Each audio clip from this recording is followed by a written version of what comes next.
సంబంధించి కూడా మొత్తంగా ప్రభుత్వం దృష్టి సారించినట్లు కనిపిస్తా ఉంది కదా. చూద్దాం. దానికి సంబంధించి ధరణి పెండింగ్ దరఖాస్తుల పరిష్కారంపై ప్రభుత్వం దృష్టి సారించింది. ఇందుకోసం నేటి నుంచి ఈ నెల 9 వరకు స్పెషల్ డ్రైవ్ నిర్వహించనుంది. ఈ క్రమంలో తహసీల్దార్ ఆర్డీఓలకు కూడా పలు అధికారాలను దాఖలుపరిచింది. వారం క్రితం ఈ అంశంపై సీఎం రేవంత్ రెడ్డి నేతృత్వంలో రెవెన్యూ మంత్రి పొంగులేటి శ్రీనివాసరెడ్డి ఉన్నతాధికారులతో ధరణి కమిటీ సమావేశమైంది. పెండింగ్ లో ఉన్న 2.45 లక్షల దరఖాస్తులకు వెంటనే పరిష్కారం చూపాలని ఆ సమావేశం తీర్మానించింది.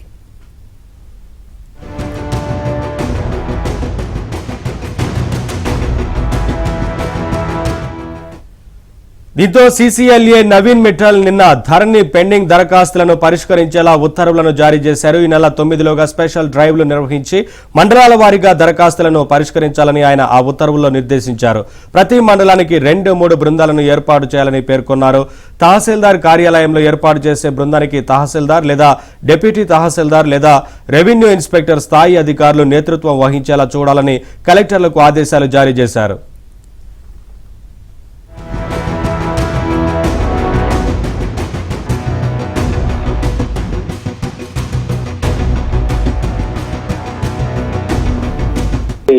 లబ్ధిదారులకు ఇవ్వాలని చెప్పేసి రాష్ట్ర ప్రభుత్వం భావించింది. దానిలో భాగంగా ఇవాళ నుంచి 9వ తేదీ వరకు పెండింగ్ దరఖాస్తుల పరిష్కారానికి సంబంధించి రాష్ట్ర ప్రభుత్వం ఒక స్పెషల్ డ్రైవ్ నిర్వహిస్తుంది. దానిలో భాగంగా ప్రతి మండలానికి ఒక ప్రత్యేక బృందాన్ని ఏర్పాటు చేయాలని చెప్పేసి నిర్ణయించింది. ఇందులో తహసీల్దారు, ఆర్డీఓ, కలెక్టర్, జాయింట్ కలెక్టర్ల భాగస్వామ్యం ఉంటుంది. ఇప్పటికే దీనిపైన ఒక స్పష్టమైనటువంటి మార్గదర్శకాలు జారీ చేసినటువంటి సీసీఎల్ఏ ఇక మీదట ధరణి పేరిట ఎవరు భూములు నష్టపోయామని చెప్పేసి రావడానికి వీల్లేదంటూ రాష్ట్ర ప్రభుత్వం ఒక స్పష్టమైనటువంటి నిర్ణయం తీసుకుంది. గతంలో 2018లో ధరణి అందుబాటులోకి వచ్చినటువంటి సందర్భంగా రాష్ట్ర వ్యాప్తంగా ఉన్నటువంటి అనేక భూములు, వక్ఫ్ భూములు కావచ్చు, భూదాన భూములు, అదేవిధంగా అసైన్డ్ భూములు దాదాపు 25 లక్షలకు పైగా ఎకరాల అసైన్డ్ భూములు అన్యాక్రాంతమైనట్టు గతంలో రాష్ట్ర ప్రభుత్వానికి ఫిర్యాదులు ఉన్నాయి. ఈ ఫిర్యాదులన్నింటినీ దృష్టిలో ఉంచుకొని చాలా చోట్ల పట్టా భూములకు సంబంధించినటువంటి లబ్ధిదారులు కూడా నష్టపోయారు. కాజు భూమి ఉన్నటువంటి చాలా చోట్ల కూడా తమ భూమి అన్యాక్రాంతమైనట్టు, విదేశంలో పడ్డట్టు చాలా సందర్భాల్లో ఫిర్యాదులు వచ్చినట్టు కూడా రాష్ట్ర ప్రభుత్వం భావించింది. దీనికి అనుగుణంగా ఇక మీదట పూర్తి స్థాయిలో ఒక శ్వేతపత్రం విడుదల చేసి రాష్ట్ర వ్యాప్తంగా అన్యాక్రాంతమైనటువంటి భూముల వివరాలను మరొకసారి రాష్ట్ర ప్రభుత్వం తిరిగి తీసుకురావాలని చెప్పేసి భావిస్తూ ఉంది.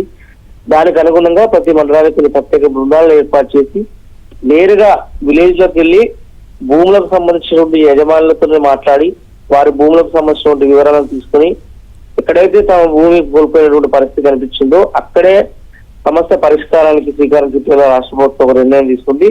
దీనికి సంబంధించి దాదాపు 10 రోజుల పాటు ఈ డ్రైవ్ అంతా కూడా కొనసాగనుంది. దీన్ని ఎప్పటికప్పుడు సీసీఎల్ఏ కమిషనర్ తో పాటు జిల్లా స్థాయి కలెక్టర్లు అంతా కూడా మానిటరింగ్ చేసేటువంటి అవకాశం కనిపిస్తుంది. ఇక దీంతో పాటుగా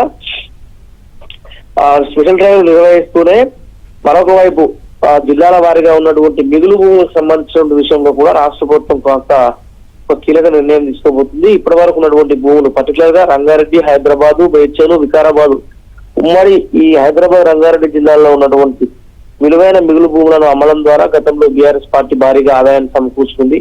రాబోయే రోజుల్లో ఈ భూములను అమ్ముకుంటూ వెళ్తే కనుక భూములు మిగిలిపోయేటువంటి అవకాశం లేకుండా పోతుంది. కాబట్టి ఇక మీదట ఉన్నటువంటి భూములను కాపాడుకునేటువంటి ప్రయత్నంలో భాగంగా అన్ని జిల్లాల్లో ఉన్నటువంటి భూములు, ఆ భూములకు సంబంధించిన వివరాలన్నింటినీ కూడా రాష్ట్ర ప్రభుత్వం లెక్కలతో సహా తీసుకురావాలని భావించింది. దీనిలో భాగంగా ఈ నెలలో పూర్తి స్థాయిలో జిల్లాల వారీగా ఉన్నటువంటి భూముల వివరాలను ఆయా సంబంధిత జిల్లా కలెక్టర్లు సిఎస్ శాంతి కుమార్కి పంపించేటువంటి అవకాశం ఉంటుంది.